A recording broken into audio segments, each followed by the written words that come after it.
गांव के बाहर एक सुनसान जगह पर एक पुराना खंडहर था। गांव के लोग कहते थे कि वहां एक चुड़ैल का वास है।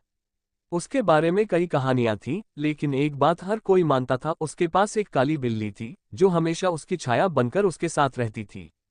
रात को जब गांव सो जाता, खंडहर से अजीब अजीब आवाजें आती। कभी बिल्ली की तीखी आवाज सुनाई देती तो कभी किसी स्त्री के गुनगुनाने की। कई लोगों ने उसे देखने की कोशिश की, लेकिन कोई भी चुड़ैल और उसकी बिल्ली का सामना नहीं कर पाया। एक दिन रामलाल नाम का एक निडर युवक, जिसने इन कहानियों पर कभी यकीन नहीं किया, खंडहर के अंदर जाने की ठानी। अंधेरे खंडहर में कदम रखते ही उसे हर तरफ सिर्फ वीरानी और सन्नाटा महसूस हुआ। दीवारों पर अजीब अजीब आकृतियां बनी थीं। हर कोना धूल और मकड़ी के जालों से भरा था। जैसे ही उसने खंडहर की एक टूटी खिड़की से झांका, उसने देखा एक स्त्री वहां बैठी थी।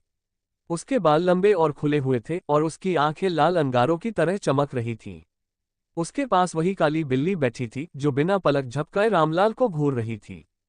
तभी स्त्री ने धीमी लेकिन ठंडी आवाज में कहा, तुमने मेरी शांति भंग की है। अब तुम्हें इसकी सजा मिलेगी।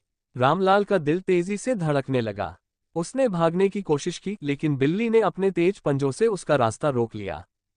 चुड़ैल ने बताया, मैं इस खंडहर में तब तक कैद रहूंगी जब तक कोई मेरी बिल्ली को प्यार से गले नहीं लगाएगा। रामलाल ने डर पर काबू पाते हुए साहस जुटाया।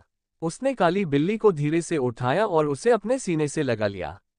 बिल्ली ने उसे कोई नुकसान नहीं पहुंचाया, बल्कि उसी पल खंडहर की सारी अजीब आवाजें बंद हो गईं।